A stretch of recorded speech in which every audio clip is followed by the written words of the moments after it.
Il est 13 h, bonjour à tous et merci de votre attention. Tout de suite, les titres à la une de l'actualité. En visite de travail dans la région nord du pays, le chef du gouvernement Patrick Kachi a procédé au lancement de plusieurs infrastructures importantes ainsi qu'à la pose de la première pierre du projet de l'Agropole Nord à Siné-Matieli. On en parle en début de ce journal avec notre reporter Alexis Ouedraogo. À l'occasion de la célébration du 7 août prochain, c'est la ville de Yamoussoukro qui accueillera la grande parade militaire. 5731 éléments des forces de défense et de sécurité et corps paramilitaires marcheront pour l'occasion à pas cadencé du côté de l'état-major général des armées. On s'active à la préparation de ce grand défilé militaire. Les grandes articulations de ce défilé ont été présentées.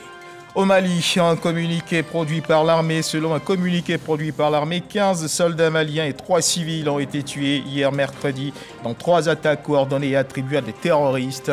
Voilà pour l'essentiel. Bonjour à tous et merci de nous suivre. On ouvre ce journal par ce communiqué qui émane du ministère des Mines, du Pétrole et de l'Énergie. Une seconde découverte de pétrole brut et de gaz naturel vient d'être faite par la société pétrolière italienne Eni et son partenaire Petrosi Holding dans le bloc CI-802 du bassin sédimentaire offshore de la Côte d'Ivoire. Le bloc CI-802 est adjacent au bloc CI-101 dans lequel une première découverte a été faite en 2021 par le même consortium.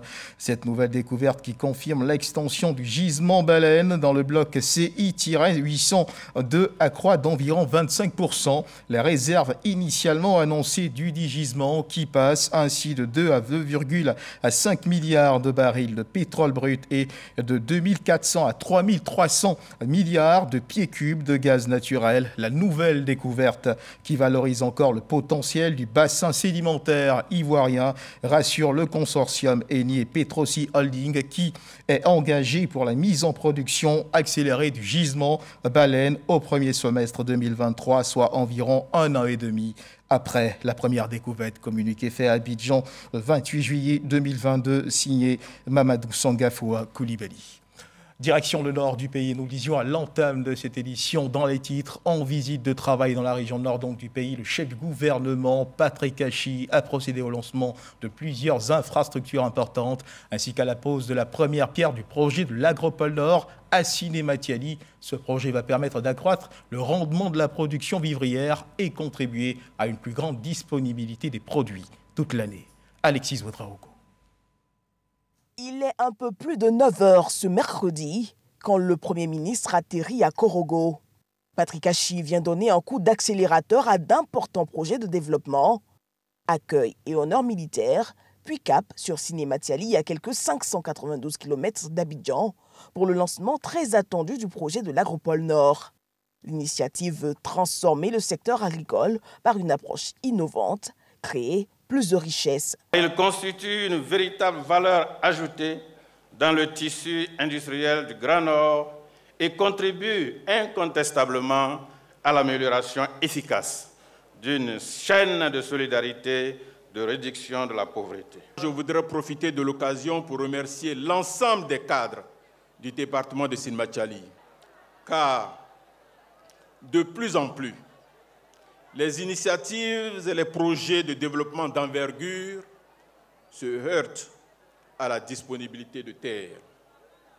C'est le lieu pour moi de sensibiliser nos parents sur la nécessité et l'importance de mettre à disposition des terres chaque fois que cela est nécessaire pour la réalisation de projets de développement d'utilité publique. Ce pôle se veut surtout réponse à la cherté de la vie par sa promotion de la sécurité alimentaire, accroître le rendement des productions et contribuer à leur plus grande disponibilité sur les marchés. Une vision soutenue par la Banque d'investissement de la CEDEAO et la Banque africaine de développement. Environ 1 demi-million de personnes devraient directement profiter de ce projet dans la région nord et voir ainsi leurs revenus augmenter, ce qui devait faire reculer le chômage et le sous-emploi et renforcer la sécurité alimentaire et nutritionnelle du pays. La Banque d'investissement et de développement de la CEDEAO s'engage résolument à soutenir davantage la Côte d'Ivoire dans la mise en œuvre des initiatives endogènes de développement pour le bien-être des populations. Maïs, riz, mangue, anacarde, vivrier, karité, arachide et viande.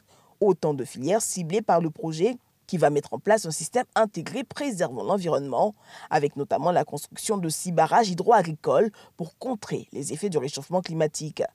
D'un montant global de 167,4 milliards de francs CFA, ce projet permettra de trouver des solutions aux contraintes de développement du secteur agricole et agro-industriel. Cette approche que nous saluons et qui est également novatrice rompt avec l'approche sectorielle et se traduit par une masse d'actions critiques diversifiées à même de transformer durablement l'activité économique à l'échelle des 4 régions concernées. Activer le triptyque production, transformation et commercialisation, une démarche aujourd'hui incontournable. La Côte d'Ivoire est une grande puissance agricole, avec un leadership africain croissant, incontesté, sur tout un ensemble de cultures. Ce statut de puissance agricole, nous devons, selon la vision du président de la République, son Excellence Alassane Ouattara, il faut continuer de le renforcer, de le faire grandir, en produisant mieux, en produisant plus, et ensuite en transformant localement tous ces produits, afin de nous permettre de vendre plus cher, de mieux exporter et d'améliorer les conditions de vie de ces populations. L'occasion pour le chef du gouvernement de lancer un message fort à la jeunesse, cœur de cible des agropoles. Chers jeunes de la Bagoué, du Hambol, du Poro et du Tchologo, ce que nous bâtissons aujourd'hui, ici, c'est pour vous. Devenez ces nouveaux entrepreneurs de cette nouvelle agriculture ivoirienne. Je sais que vous comprenez à quel point ce que nous lançons aujourd'hui n'est pas seulement une étape clé pour notre agriculture et notre pays, mais une chance à saisir pour votre vie et votre avenir. Je sais que vous en êtes capables, soyez-en fiers, soyez-en dignes. Le président de la République a plus que jamais confiance en vous. Patrick Achi n'a pas manqué de saluer le Premier ministre congolais pour sa présence aux côtés de la Côte d'Ivoire qui se construit, non sans féliciter l'implication des cadres de la région autour du projet. Au cours de cette visite de travail du chef du gouvernement dans le nord du pays, le Premier ministre Patrick Achi a remis du matériel aux femmes productrices de beurre de karité de Natioko Badara ainsi qu'à la coopérative des femmes productrices de karité. On retrouve Alexis Ouetraogo. Au programme de cette journée dans le Grand Nord, une escale à la coopérative de Natioko Badara. Moins d'un an après sa visite aux femmes productrices de karité de la région, Patrick Achi revient cette fois ce mercredi les bras chargés de cadeaux. Je suis très contente, parce que quand tu es trop contente, tu ne peux pas souffler le feu. La manière que je suis contente, je remercie le chef de l'État, le Premier ministre. Je suis très contente d'avoir pensé à nous. Je suis contente parce qu'on envoie l'électricité pour nous. Donc, on est content. Parce qu'on peut travailler avec ça. Des ressources financières et techniques, parmi lesquelles des tricycles qui réjouissent les travailleuses. Pour vous dire qu'on ne vous a pas oublié. Il pense toujours à vous. Je suis parti, je vous ai vu. Moi-même, j'ai essayé, j'ai vu comment c'est difficile. Et je vous ai promis que je reviendrai. Le président de la République est informé. C'est lui aussi qui nous a dit de vous envoyer ça. Mais la prochaine étape, il y a un projet qui est en cours pour qu'on puisse construire des usines ici pour vous. Et également qu'on puisse envoyer des gens qui vont faire la certification. Comme ça, vous allez exporter directement en Europe. Merci beaucoup. Voilà. Les femmes se sont engagées à redoubler d'ardeur pour un beurre de karité made in Côte d'Ivoire de qualité. Deuxième titre de ce journal, le torse bien droit, le regard fixe et l'arme au poing. 5731 éléments des forces de défense et de sécurité et corps paramilitaires marcheront à pas cadencé le 7 août prochain dans les artères de la ville de Yamoussoukro à l'occasion du défilé militaire qui aura lieu cette année dans la ville. À l'état-major général des armées, on s'active à côté préparatif de ce grand défilé militaire. L'édition verra la participation de 14 districts. Abou Sanogo, notre reporter, a assisté à l'état-major général des armées à la présentation des grandes articulations de ce défilé. La célébration de la fête de l'indépendance en 62 se fera à Yamoussoukro le dimanche 7 août prochain sur le thème « Lien force de défense et de sécurité population, socle de résilience nationale face aux nouveaux défis sécuritaires. Elle intervient dans un contexte sécuritaire particulier, demandant une synergie d'action entre forces de défense et de sécurité et population. Un lien armée-nation soutenu. Les armées s'étant mises en ordre, s'étant réconciliées avec elles-mêmes et avec les valeurs qui font leur force, entreprennent d'aller à la rencontre des populations afin de constituer le solide rempart pour la défense de la nation dans toutes ses composantes, sécuritaires, économiques et sociales. Le choix de Yamoussoukro, à l'occasion de cette reprise des cérémonies intégrales, répond à son statut de capitale politique. Pour ce retour à une célébration festive et populaire de l'événement, 4 activités principales ont été retenues, à savoir une marche de cohésion avec FDS Population dans la matinée du 6 août, la retraite au flambeau dans la soirée du samedi 6 août sur les principales artères de la ville de Yamoussoukro, un concert géant durant toute la nuit du samedi 6 août à la Fondation Félix Houphouët-Boigny pour la recherche de la paix. Et enfin, un défilé aérien, pédestre et motorisé, suivi d'une démonstration de saut en parachute sur la place Jean-Paul II. La participation des populations civiles rappelle la nécessaire collaboration entre les populations et les forces de défense et de sécurité dans le cadre de la lutte contre les nouvelles menaces, notamment le terrorisme. Cela est acté par la participation de 14 districts qui sont dans les grandes subdivisions administratives du pays. Chacun des districts se présentera avec donc 2 plateaux mobiles sur une thématique agricole et l'autre sur la caractéristique culturelle particulière. L'objectif est de mettre en évidence l'union dans la diversité. La jeunesse, celle qui est préparée à construire une résilience durable, sera représentée par celle estudiantine. En particulier, les étudiants des universités Félix Houphouët-Boigny, Alassane Ouattara, de l'Institut national polytechnique Houphouët-Boigny et de l'Académie régionale des sciences et techniques de la mer. Pour cette cérémonie, un effectif total de 5 731 est prévu et recevra comme invité spécial un détachement de forces armées libériennes. Et pour entretenir une atmosphère de convivialité au sein des composants de l'armée ivoirienne, cette idée, une course à pied organisée par la Ligue d'athlétisme Abidjan Nord qui aura lieu le samedi 20 août, une première édition placée sous la présidence du ministre d'État, ministre de la Défense, Téné Birahima Ouattara. Khalil Diomandé, Franck Quadio. C'est inédit dans l'histoire de l'armée ivoirienne. Le samedi 20 août prochain, la commune du Plateau abritera la première édition des foulées des forces armées de Côte d'Ivoire, une compétition réunissant policiers et gendarmes, douaniers, eaux et forêts, pour un moment intense de course à pied. C'est une initiative de la Ligue d'athlétisme Abidjan Nord. L'objectif des foulées des forces armées de Côte d'Ivoire est double. Créer un cadre de convivialité, de fraternité et de communion entre les forces armées de Côte d'Ivoire et la population ivoirienne.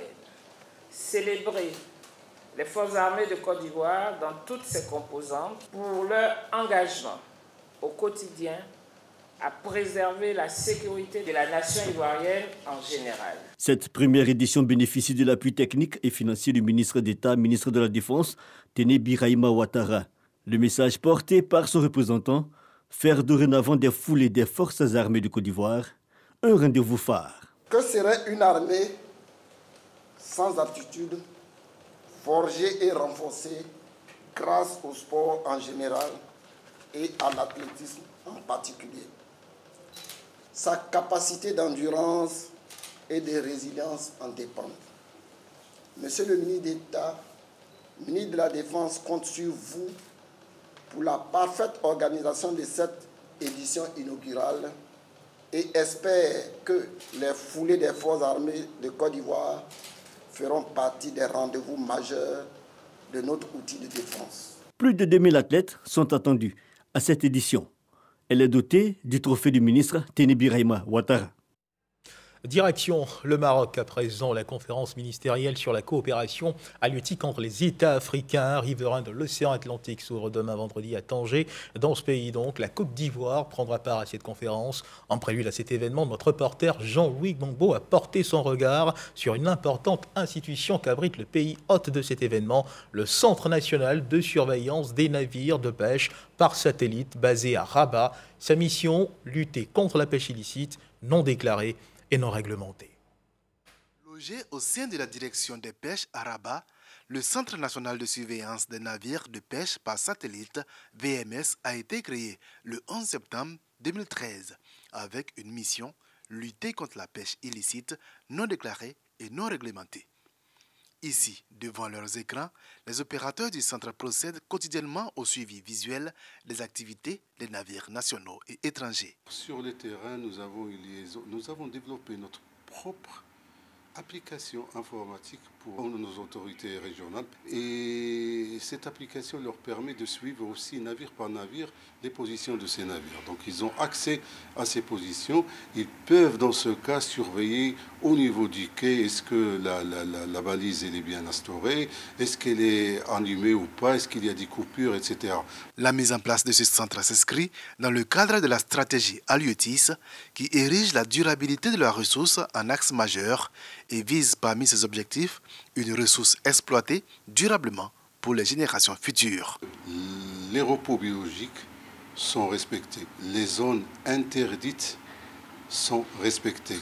Et de là, ce n'est que la source qui pourra en gagner et bien entendu, nous aussi. Le respect des mesures de gestion et de conservation de la ressource, c'est également l'une des missions de la conférence ministérielle sur la coopération halieutique entre les États africains riverains de l'océan Atlantique qui se réunit à Tanger, dans le nord du Maroc.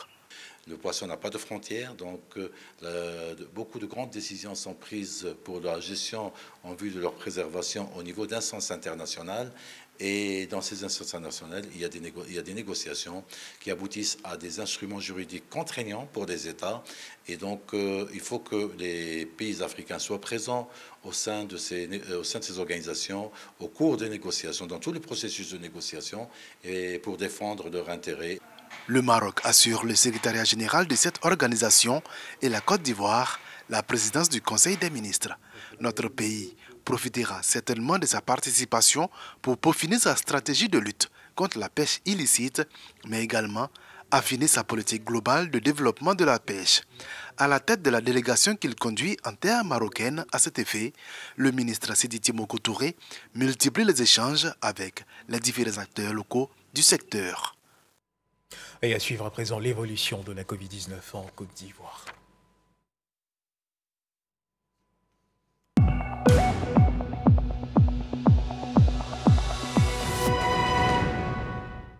Le ministère de la Santé et de l'Hygiène publique de la couverture maladie universelle a enregistré hier mercredi 27 juillet 2022 7 nouveaux cas de Covid-19 sur 1134 échantillons prélevés, soit 6,8% de cas positifs, 80 guéris et 1 décès. À la date du 27 juillet 2022, la Côte d'Ivoire, notre pays, compte donc 85 132 cas confirmés, dont 84 153 personnes guéries, 811 décès et 168 cas actifs. Le nombre total d'échantillons est de 1 576 427. Le 26 juillet 2022, 80 693 doses de vaccins ont été administrées, soit un total de 17 115 600 doses du 1er mars 2021 au 26 juillet 2022. 38 ans après, la Côte d'Ivoire renoue avec le service national des jeunes. La dernière édition, rappelons-le, avait eu lieu en 1984. Le lancement de la phase pilote a eu lieu à Yamoussoukro. Pendant un mois, 500 jeunes volontaires sont regroupés à l'Institut national polytechnique Félix Houphouët-Boigny pour un camp. Au menu de celui-ci, des activités liées au civisme, à la démocratie, à la cohésion sociale et à bien d'autres valeurs. Kader Sogodogo. Ils sont au total 500 jeunes âgés de 18 à 35 ans. Ils se sont inscrits de façon volontaire pour prendre part du 25 juillet au 21 août 2022 à l'Institut national polytechnique Félix Houphouët-Boigny de Yamoussoukro à la phase pilote du service national des jeunes, SNJ. 38 ans après, la Côte d'Ivoire Face aux dérives constatées au sein de la jeunesse, incivisme, indiscipline, drogue, broutage et autres vices, se devait de réagir pour inculquer à sa jeunesse des valeurs nobles. Certains qui avaient été plus ou moins habitués au maniement des armes, des jeunes qui étaient dans l'alcool, qui étaient dans la drogue, qui étaient dans la prostitution et donc qui étaient dans la violence. On a réactivé l'Office du service national pour adresser d'abord ce problème-là. Le service national des jeunes se veut un moyen de redynamisation morale, de formation au civisme et au don de soi. L'armée, à travers la gendarmerie nationale, accompagne le SNJ. C'est juste leur apprendre le b.a.-ba, le respect de soi, le respect des autres. Voilà, le respect des institutions, des valeurs qui incarnent même la Côte d'Ivoire. Ils dorment à quelle heure, ils se réveillent à quelle heure? 22h, 5h du matin. Ces jeunes veulent participer à leur manière à cette reconquête des valeurs morales. Je suis rentrée il y a environ un mois et j'ai décidé de participer à cette activité afin également de renouer avec mon pays. La discipline, l'union, le travail, c'est aussi des éléments sur lesquels nous, la jeunesse, on devrait se baser pour être des leaders et aussi pour former les petits après nous. Le service est important pour moi parce que c'est grâce au service que nous pourrons être des responsables de demain. Pour les 5 années à venir, ce sont plus de 36 000 jeunes qui seront traités au niveau du service national des jeunes. On reste à Yamoussoukro, où la recherche scientifique comme levier de l'essor des start-up et des industries à travers des projets innovants. Et bien, tel est le thème de la 8e édition des doctorales de l'INPHB de Yamoussoukro. À l'occasion des projets de recherche sont soumis à un jury. Plus de précisions avec Kader Sogodougou. La recherche scientifique comme levier de l'essor des start-up et des industries à travers des projets innovants. C'est autour de ce thème que l'école doctorale de l'Institut national polytechnique Houphouët-Boigny INPHB de Yamoussoukro a ouvert la 8e édition des doctorales polytechniques. Un cadre par excellence pour les chercheurs de soumettre leurs projets. Une 8e édition qui s'ouvre sous de bons auspices, le début du processus de la reconnaissance internationale. Nous avions eu une visite du HRS, qui est un organisme d'accréditation internationale, dans le cadre de ce que nous appelons la visite initiale. C'est cette visite qui permet de dire si oui ou non vous êtes apte à entrer dans un processus d'accréditation. Donc à l'issue des rencontres que nous avions eues, les présentations, les visites, nous avons reçu l'information, la nouvelle, que notre école doctorale est apte à s'engager dans le processus d'accréditation par l'auto-évaluation. Les doctorales polytechniques traduisent bien la vision de la direction générale de l'INPHB. À l'INPHB, l'orientation que la direction générale privilégie est celle d'une recherche appliquée, adaptée et utile au développement de la Côte d'Ivoire et bien plus de la région africaine. Ces doctorales vous invitent donc non seulement à présenter vos projets de recherche et à établir des collaborations et partenariats, mais également à envisager de créer des start-up qui devraient apparaître comme des alternatives à l'insertion professionnelle des futurs jeunes docteurs que vous représentez.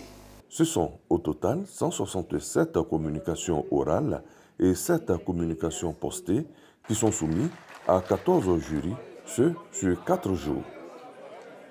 Et loin des parvis de l'INPHB dans la sous-préfecture de Kononfla, dans le département de Saint-Fra, région de la Marawi, des fils et filles de cette localité, tous bords politiques confondus, ont été distingués et honorés par la section RHGP de cette localité, partageant la même vision de développement comme souhaité par le chef de l'État, Alassane Ouattara. Ils ont été distingués pour leur contribution au développement et au progrès de leur localité. Eugène Atoubé. Plus de 4 milliards de francs CFA déjà consacrés au projet d'autonomisation des jeunes et des femmes. Des centaines de projets réalisés et en cours dans les secteurs de la santé, de l'hydraulique et de l'éducation dans les départements d'Abouasso, Grand Bassam, Tiapoum et Adiaké. C'est le bilan des actions de développement dressées par le Conseil régional du Sud Comoé à l'occasion de sa 3e réunion ordinaire. C'est sous le slogan « Des hommes, des idées, des actions » que le président du dit conseil, Eugène Aka Awele, appelle les élus locaux et les populations à la mobilisation.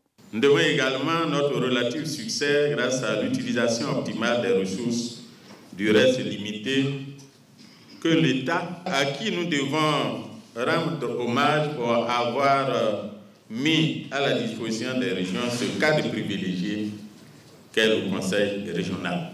L'État qui met à notre disposition des ressources, mais également notre dynamisme dépend de notre capacité à mobiliser des ressources au profit de notre région.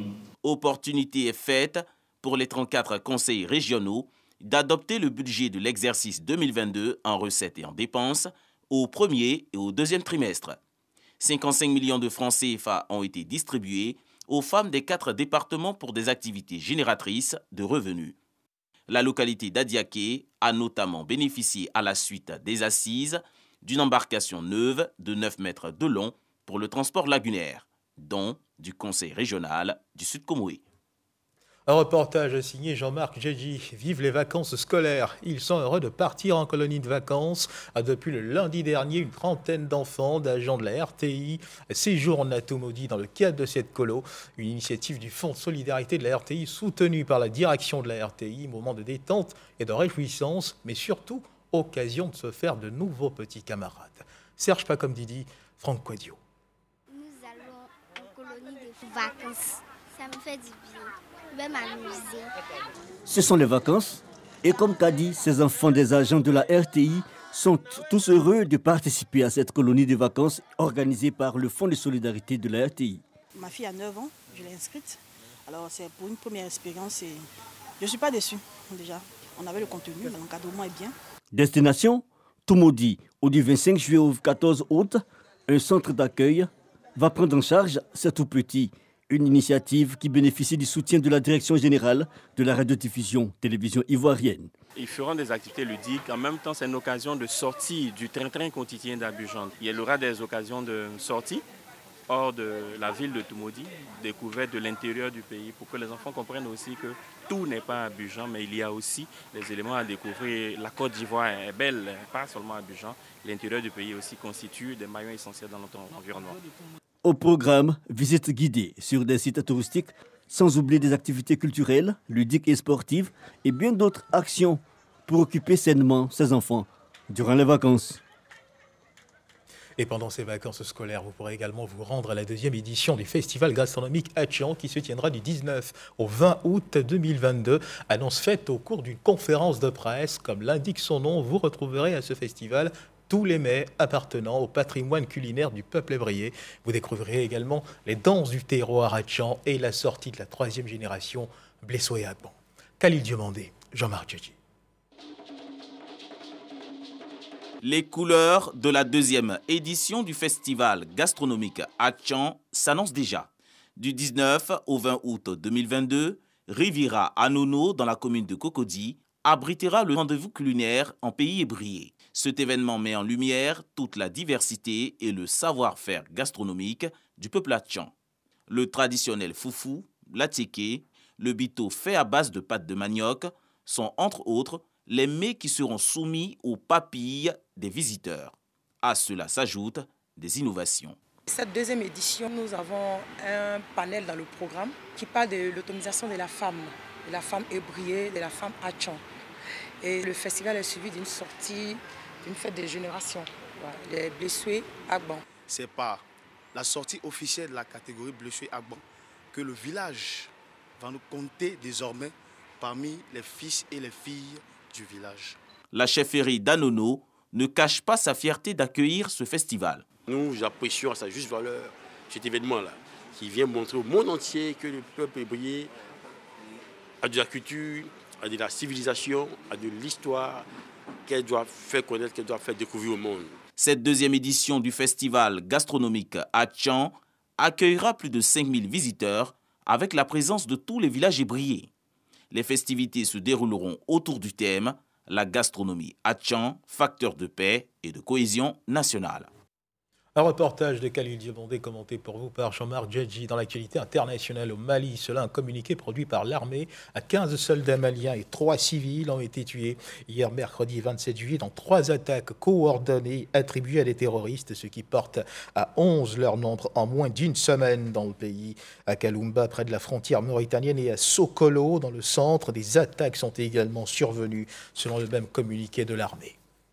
Puis toujours dans l'actualité internationale, après sa visite au Cameroun et au Bénin, Emmanuel Macron, le président français, est ce 28 juillet en Guinée-Bissau.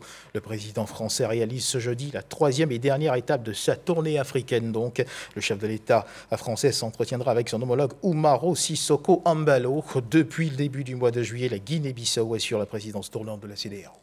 Voilà qui marque la fin de cette édition. Merci de nous avoir suivis. Agréable début d'après-midi. Dieu garde la Côte d'Ivoire.